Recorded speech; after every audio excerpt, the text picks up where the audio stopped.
Well, hello, friends, and thank you for joining us again.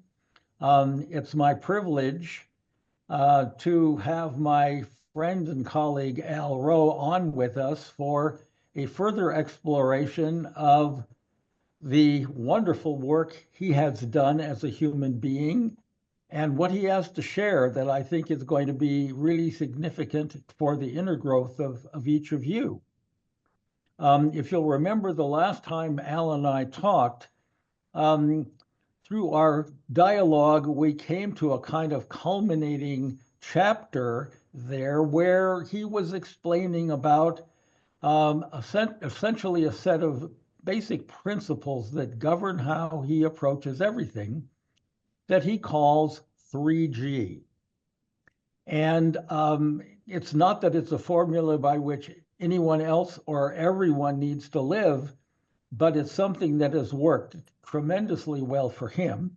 I do have a question about it, but I'd like to ask Al, remind us again about the 3Gs, if you would, how you came to this and why this has become such a central aspect of how you live.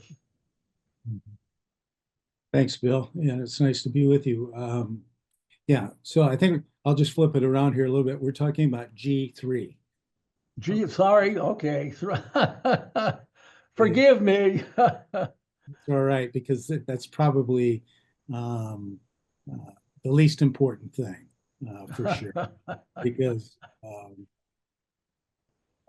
throughout my life, like all of us, we experience the ups and downs of things, and we come to crossroads in our lives when we really take a close examination of who we are and why are we here and what do I do next and so forth. And it's not uncommon. Well, I would say probably 20, 25 years ago, I came to that conclusion with a lot of life experiences and over time, the following evolved that became uh,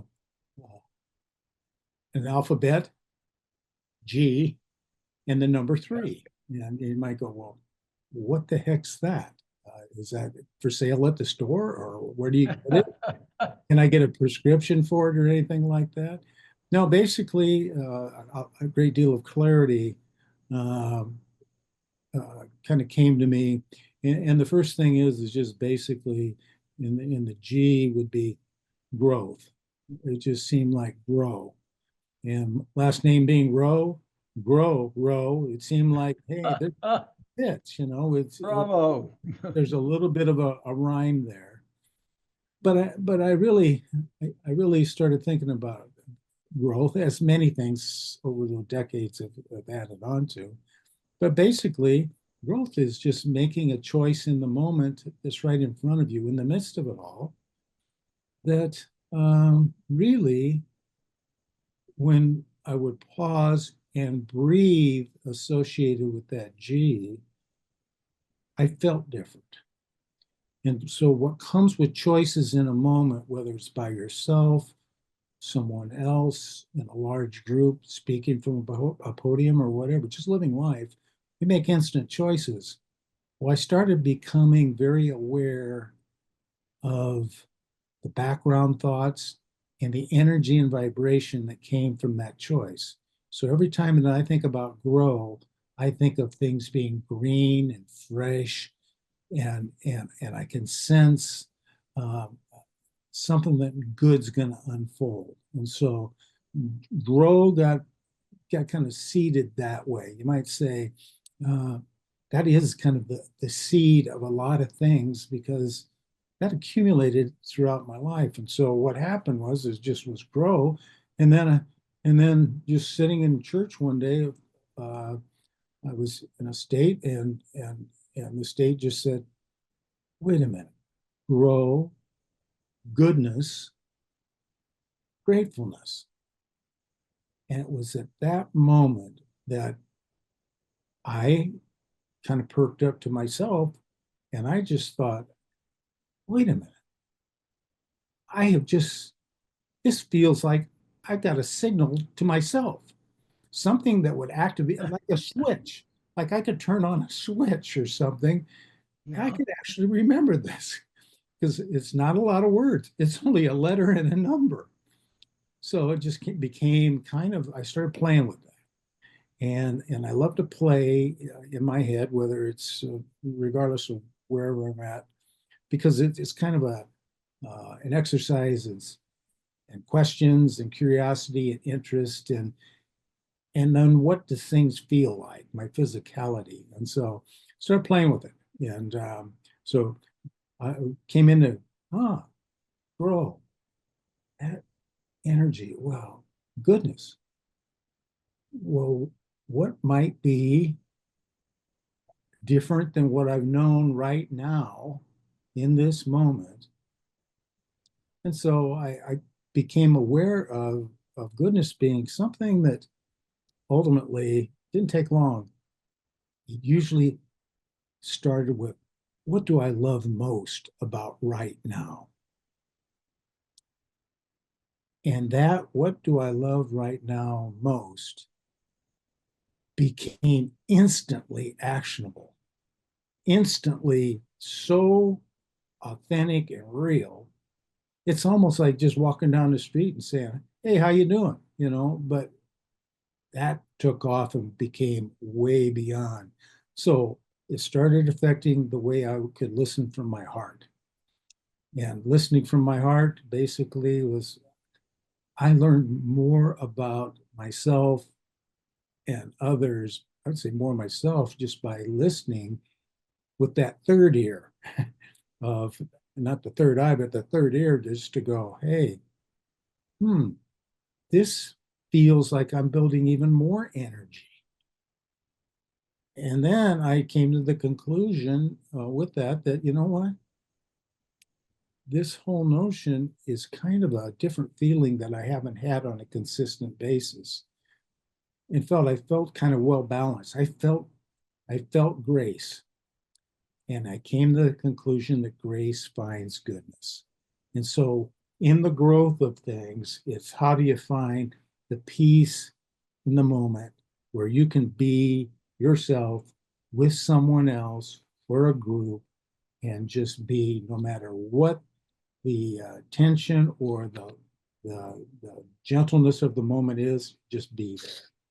And then ultimately, over time, kind of with this whole notion of those insights, started really digging down deep in terms of what was going on and have found a tremendous uh, plethora of things in just being in presence.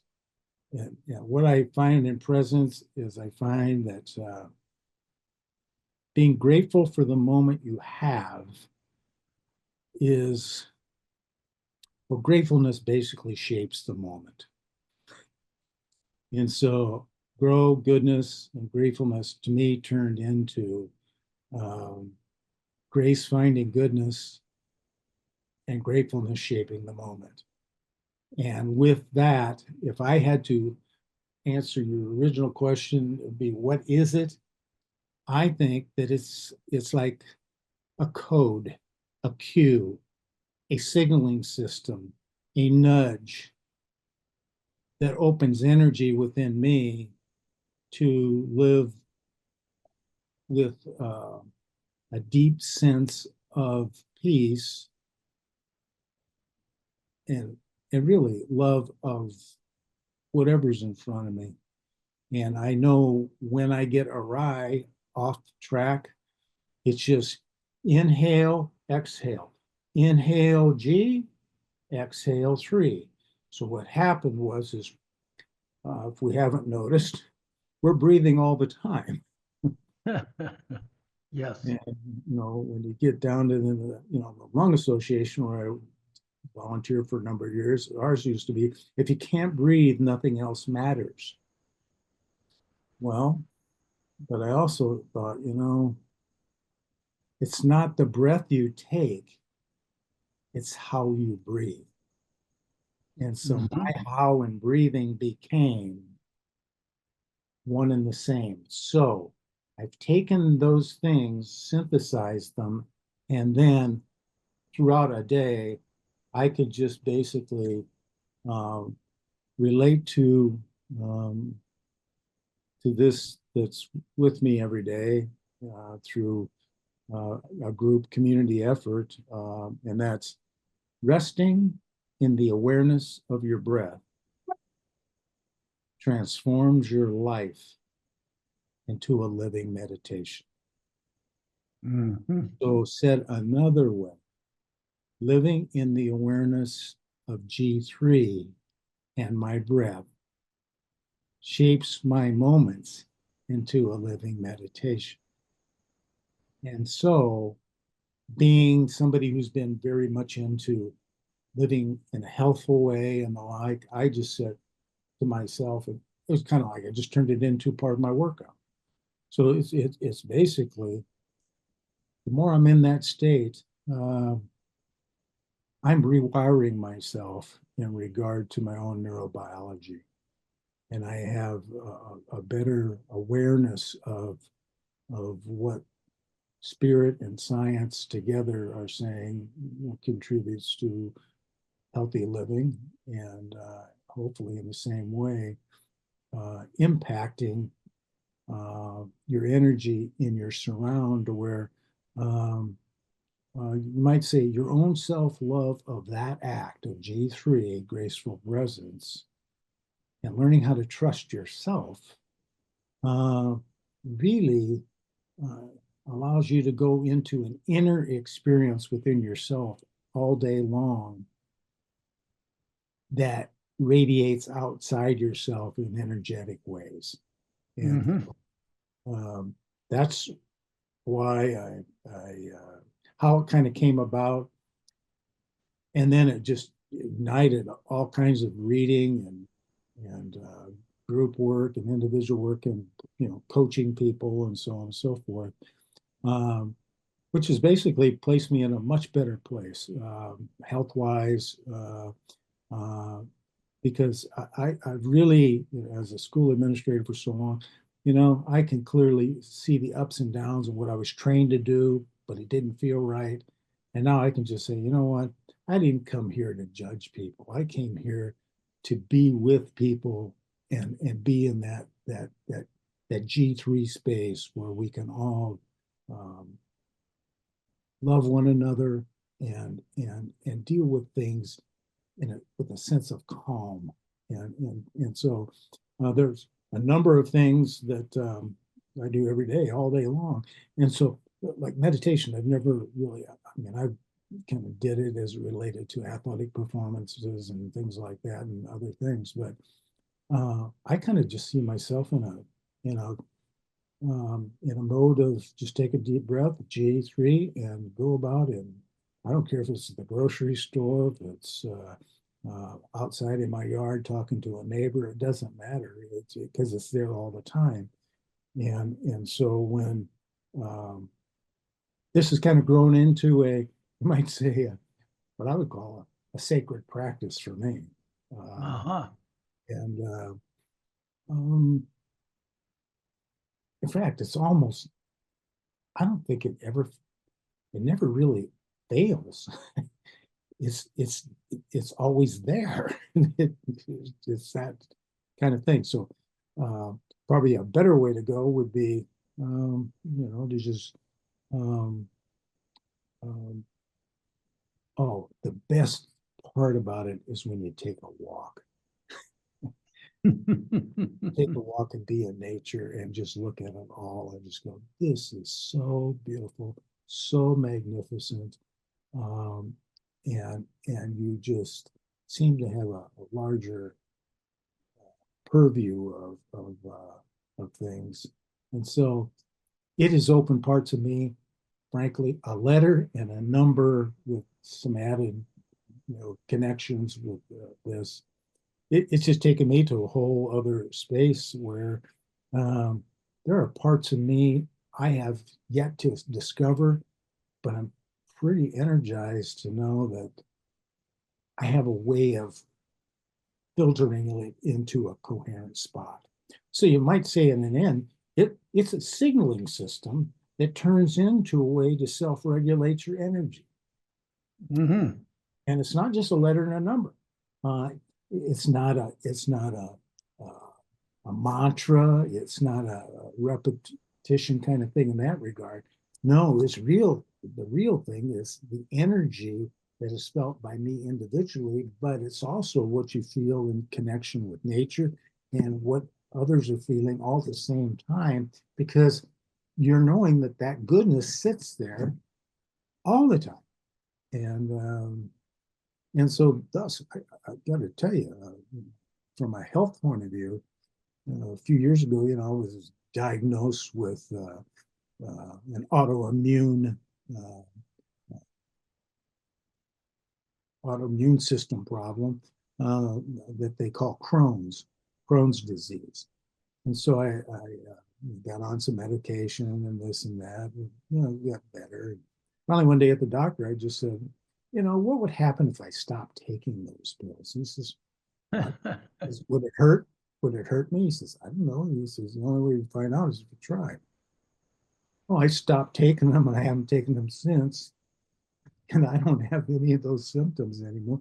Well, I've learned a lot about autoimmune systems and anxiety and stress and what's the source of those things that used to give me have a short trigger that would trigger me into states of anxiety, anger, self-protection, whatever you want it to be. My coping back then has been totally rewired, thrown out. And so it's amazing how one letter and number, with just having enough desire to care for oneself, to actually did it. It has taught me more about self-love and self-care than anything else, for sure. And what I have discovered, to even say this to you or on a tape or anybody in an area that has some interest in this, I can say it's so awesome. But what I've discovered is that love itself demands courage.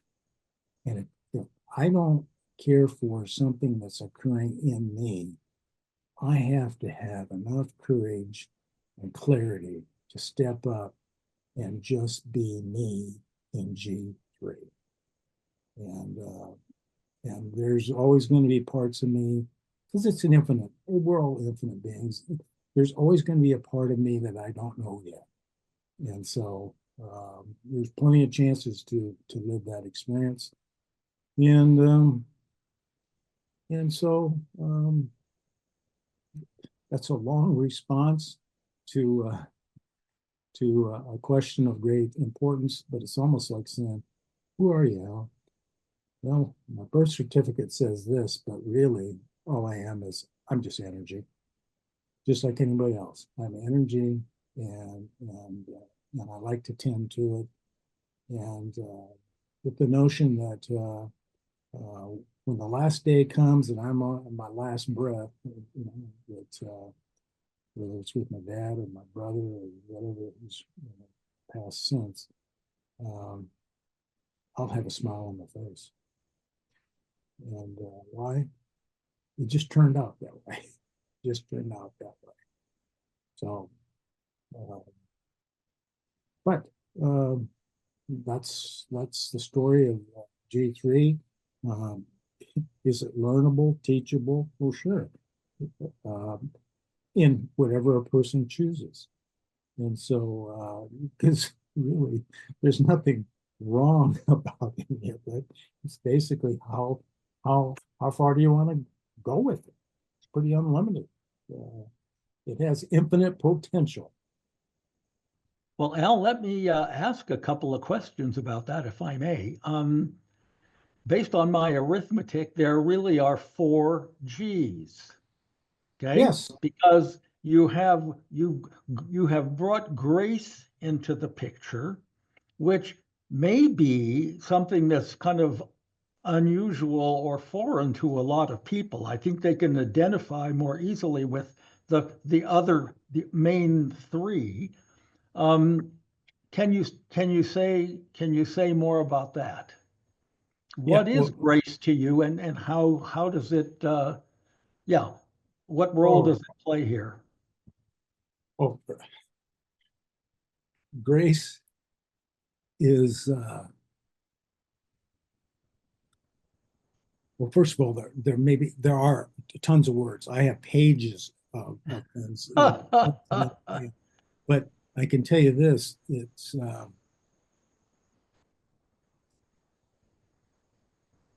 is stillness, it is silence, it's calm, it's peace, it's harmony, it's living in neutrality when there are other choices to be made, and you just are going to be in a different place. In fact, it's just like a golden light. It just lights up everything. And so um, uh, that um, just is, I would say that is just like the most awesome experience. So if you really think about awe itself, it is awesome to just kind of be there. But because there is a dimension that could be G4. I kind of have looked at it this way too, Bill, where if I thought about a fraction, a numerator and denominator, I would have at the top, I would have G3, okay, and down under, I would have um, three letters, and that would be G-O-D. Uh-huh. And because my little G3 signal, energy, and the like is just one small part of a larger infinite space, and it would be G-O-D, God. And I would say that's grace, oneness, and divine. And Mm.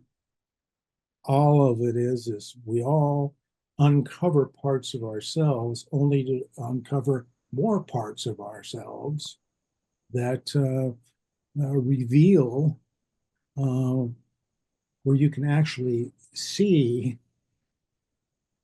that golden light show up. So it's light, love, and presence, and every one of these things occurs by being present with the opportunity to respond to what's in your surround and what resides in your heart. It's not surviving anything, it's just being one with the things that made us who we are from conception to the moment we're living at. So, yeah, there is a larger piece. And so there's some really, uh, so I went so far as to laying out like vibrational energy, uh, everything. So it'd be like, what are vibrational energy scales? What do they look like? What are the energy scales for grace? What does it look like? Uh, what is all this? What are the vibrational levels associated with empowerment? What is the vibrational level of being? The one thing I've been working on is what does a vibrational philanthropist look like? What do they feel like as we have started a charitable trust fund around the whole notion of vibrational philanthropy? Uh, and right away, it sets you into insights that open things up uh, and give you a kind of it's almost like you're going for a new pair of glasses and need new lenses. Well, hey, it's just like the total package here. It goes right to your heart, the whole thing. So you get to see and be everything all at once. And so, uh, but grace could be G4, but I really think the whole thing is there are no words, there are no letters, there are no numbers that can express it. This is all in the beyond that. And so that there's an empty space, it can be filled with a way of a spiritual path that maybe even haven't been on yet. And it's infinite. So just kind of live in that space and then trying to, get out of the words and into the actions that I think are important. So that's where you might say the vibrations of a philanthropist would be kind of along the line of what can you express and give to the world that brings the energy to help other people discover whoever they are in a manner that makes things in their surround uh, uh, enlarged and a little more than what they currently have in front of them. So, and a lot of G's, a lot of G's. And, Bill, going back to the educational side, I think in the school side, I just get the biggest chuckle out of this. But if I just go back to that alphabet, everybody knows what an A is, a B and a C and a D and an F.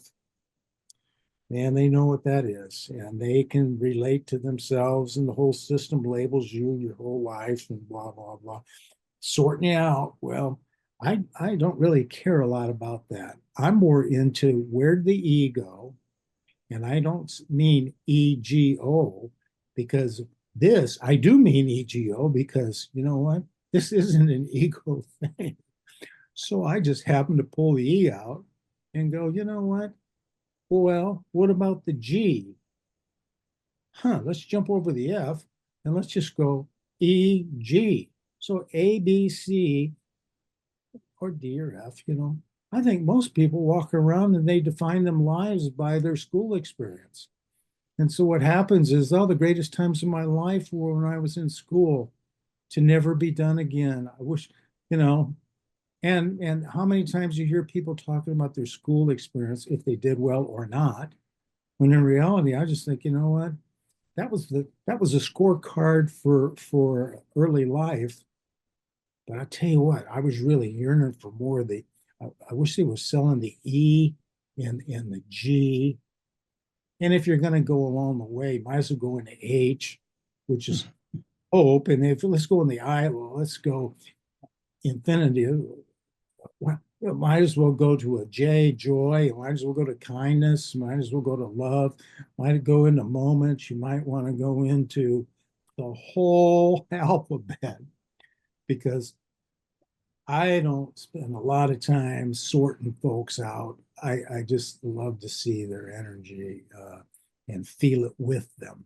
And so there's a direct lifestyle that goes with this and you know what? Some days you might lose it for a moment. It's so easy to go back to a G3 in a nanosecond. You don't have to do anything, really. Well, something that struck me way back at the start of your discussion of this, when you were talking about growth, Mhm.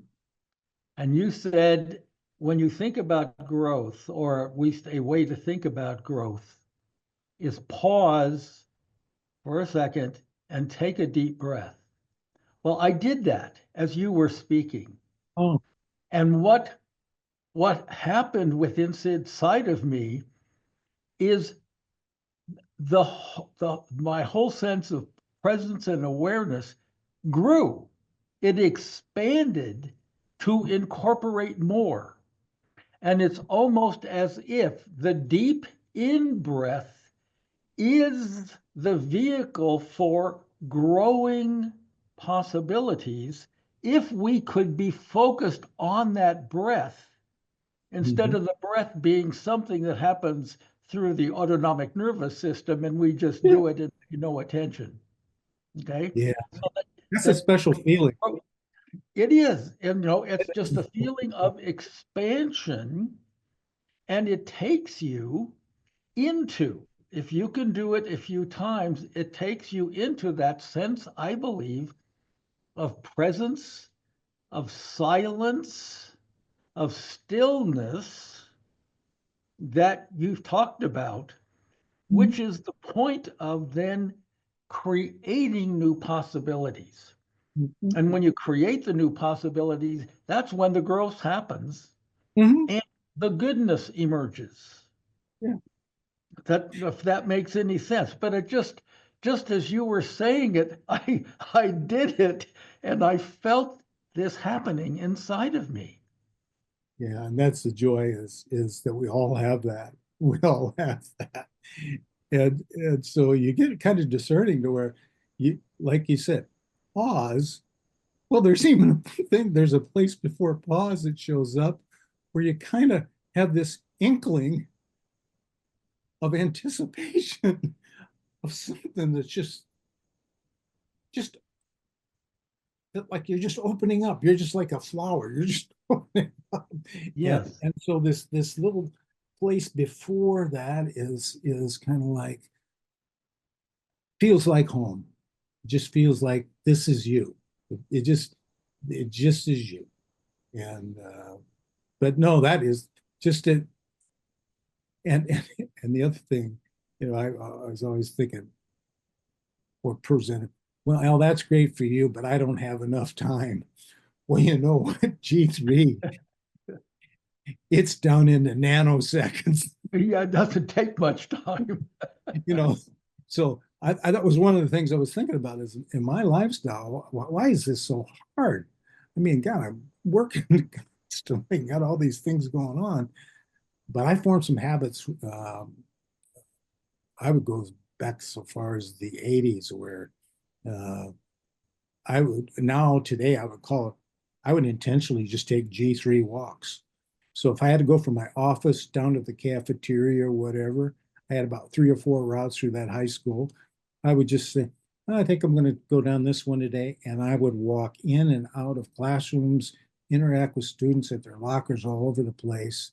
And I would call that a G3 walk now, for sure. Mhm. Next day, hey, let's go over here. And every night that I would, and still today, when I lay my head down on that pillow, I can walk through and recall uh, the pattern of going through the grocery store, who I interacted with, parking lot, car wash. It doesn't matter. It's the same thing. It's ubiquitous. It's everywhere. It is everywhere. Which then the big learning of my current space is everything is relational. And love is actionable in every G3 moment. Whoa. I can't think of anything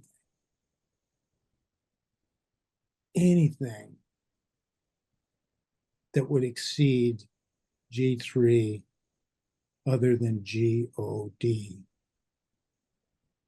And we are all expressions of that, of God, grace, oneness, and divine. And you know what? It's a busy life, and we have a lot of distractions that play upon our bodies physiologically, psychologically, and every other way. To me, this is free, and it's just a choice, and it's the most healthy thing to do to have energy that is grounded in this manner to live, and and to raise kids and be around every every kind of human being in the world every day and connecting with them because suddenly they radiate the same thing. And so, um, um, and there were some stuck points along the way. Don't get me wrong. There were stuck points because I was trying to like find a program or a place where I could learn this. And I'd check out books and that, and I was reading a lot, but you know what?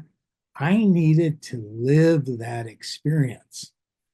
And so this is probably a major point, Bill, is that I've learned how to live with the power of inner experiences in my life and know how they can shape you all the time. And not the outer experiences that everybody sees and projects onto you what they thought you or it or the situation, warranted or whatever happened. No, I walk around with an inner kind of sense of things, but I've got a way of living in that space, and frankly, and I think I'm in some ways just kind of scratching the surface. So I'm interested in other things. I'm interested in a lot of things that relate to human development and and and how folks really have everything gifted to them already. It's already there. And nobody needs to be fixed, healed, changed, or improved. It's just basically when they hit that life awareness point where, you know what, I'm just going to take a breath and just look at things a little differently, just play and live a life kind of along those lines. And I'm not, honestly, I'm not afraid of literally anything. Um, I've had experiences of some challenging things in terms of you know like a terrible car wreck involved a whole lot of things, losing a mother to an accident, other kinds of things. I mean, it's just those things at those times you just really don't know what to think and say about things. But over time, I think I could probably deal with just about anything, just because of shifting along these lines. And so it's a peaceful world. It's a calm world. It's a lovely way of seeing people interact, being with people, interacting along these lines. Well, let me, on behalf of the audience, ask you what's going to sound like a loaded question, because the calmness and the beauty and the inner peace that you're talking about is in Al Rowe. It's not in the world. And an awful lot of people are being stressed enormously and frustrated enormously and feeling beat up enormously and stuck enormously around all of the dissonance and the chaos, etc., that's happening almost exponentially these days in our external world. I think all of them would love to have the inner calm, the inner peace, the inner sense of harmony, the inner sense of resonance that you've just expressed to us. All right.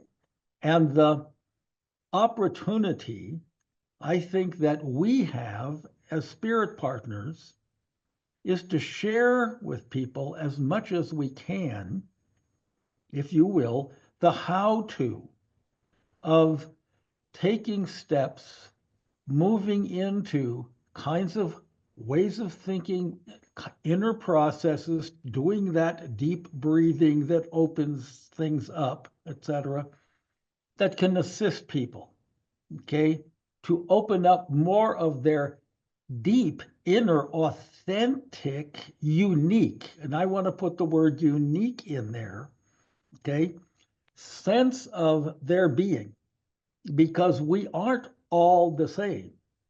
We are all eternal beings. We are all energy beings, but how that's wired and how that's configured, okay, in each of us is unique for us to express to the fullest. And being able to get in touch with that and let that resonate and emerge as the authentic being that we are. That's what the growth is all about from my perspective. And it's the tools of how to get that growth, how to evoke, as it were, okay, unleash, etc., that authenticity and that growth. That's the key to the work we're doing. That's the key to a lot of other people are helping to assist in that way as well in the world. But that's what I hope most that spirit partners can be for people, is opening up those doorways of possibility and those doorways of tangible opportunity to start to feel, start to experience, start to expand in those ways. I appreciate those comments. I remember, and it just kind of came out. It just became such a part of me with high school kids for sure, and all the way through. And I find myself saying it all the time. Is I just keep. I'd say to them, no matter what the circumstances, good, bad, off the chart, great, it didn't matter. I'd say, well, thanks for being you. Who you are and just being you has made me and is making me a person. And let's just agree that you and I have that relationship. But just thanks for being you, because everybody has a presence in a moment. And if they have a sense that there's others around them and they're not alone, that aloneness, that's where there were times when I can remember just I was giving everything I had away as a school principal, and there were times where I was going, there's nobody around me. I'm just by myself trying to do all this stuff, and this is not working, and I felt alone. And then it just kind of occurred to me, I got to make something else known, and that was the power of everybody else. And so that's where aloneness, I brought the love L in and separated it. All oneness. Every single person in this, under this roof, knows they're not alone and they can be themselves. And yes, will they make mistakes? Of course. But you get those resolved and then just saying, hey, thanks for being you. Funnest part these days is I have people call me. There's some wonderful, wonderful people. It's kind of a network that just kind of falls into place. I have people call you and say, I want to give you a call today. I want to give you a G3 update out here in the lab. And they tell me about just the incredible stuff they're doing and the impact they're having and their energy. And it just reinforces that, you know what? All of this is available and it's all free. And this is where you find your freedom to be you. And when you have that freedom to be you and give out that kind of energy, there's really nothing better in a lot of senses. And that is kind of the main, if you want to deal with some degree of immunity from all the stresses of current times, there are many guideposts along the way that you kind of discover along the way as you deal with all these issues, because and so when people attack you, I mean, and just say, well, I know you're you're an educator and you're doing this and that's wrong. And I just, you know, let's just pause in here and just, you know, the question I always like to say is, well, the one thing I'm discovering right now after listening to you is you really love what you hate. And when people, uh, and I've picked that up just by everything you've just said, you're really passionate about hating this, and this. Let's pause here and just think about that a little bit. And you know what? But let's think about it together. In fact, inside of me, in fact, every now and then it kind of creeps out. What kind of goodness could we grow together so that we all feel a little bit better about what we want to do next? And invite people into that conversation, because the possibilities are endless in relationship to what may be resolved. And thus you're developing, you know, there's what would partners do if they were living in G3? Holy smokes, it would be off the charts. There would be radical wholeness. There'd be so many innovations occurring. The energy level would be would affect things that none of us could even predict, because that's what happens. Humans are so full of infinite potential. It's just basically how do you create that space and cut it loose.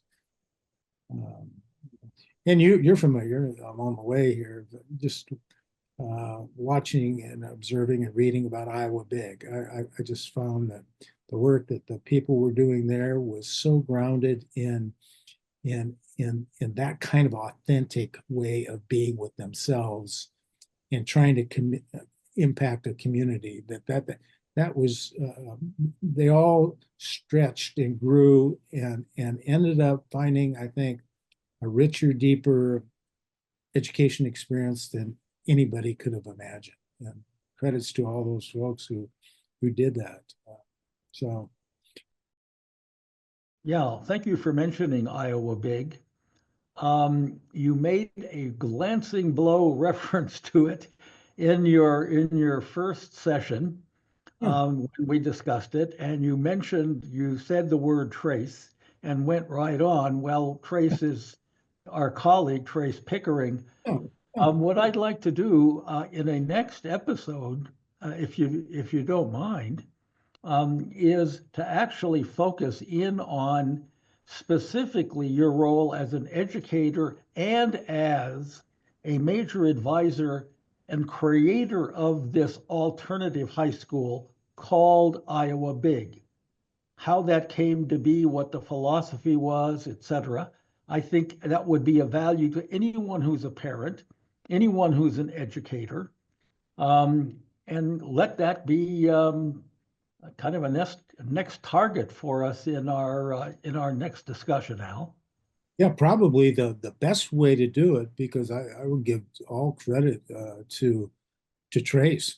And so perhaps have Trace and I just sit down with you and just interact, Fantastic. because uh, he has rich experiences in regard to the daily part of it, um, and I had the opportunity to interview all the students annually for a number of years, and the student stories speak directly to what we've discussed today.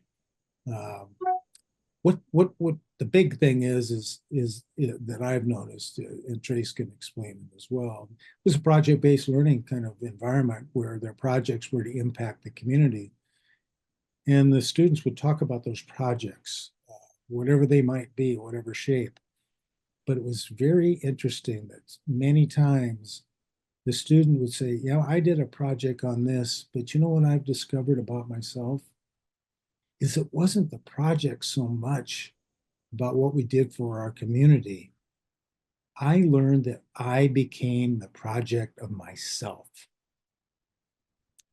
And when they reach into their giving sense of self, their soul, actually their own grace, really giving, they say, you know,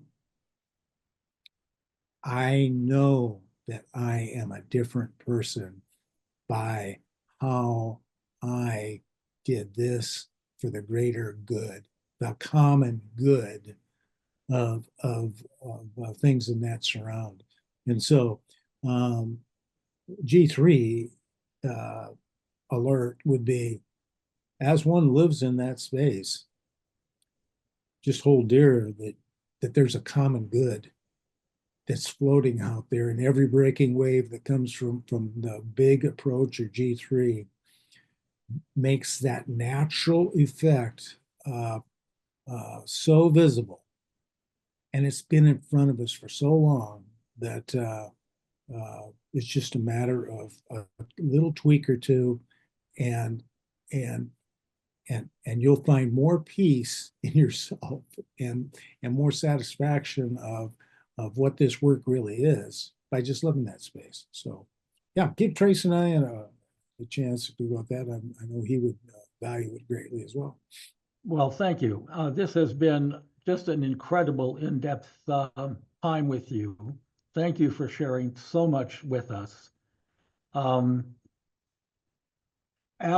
The Al Rowe that we've just experienced is a remarkably whole and compassionate and conscious human being. We're grateful. Thank you for being part of this. And yep, we'll have a wonderful time in our next interview, because this model and the philosophy behind it and how it got operationalized, et cetera, will be enormously instructive to a broad range of our audience. So thank you for this one, Al. Yeah, thank And you. truly looking forward to our next. Yep. Okay. Ladies and gentlemen, thank you. Okay, we really appreciate it. And we'll see you next time for a discussion about Iowa Big. Thank you.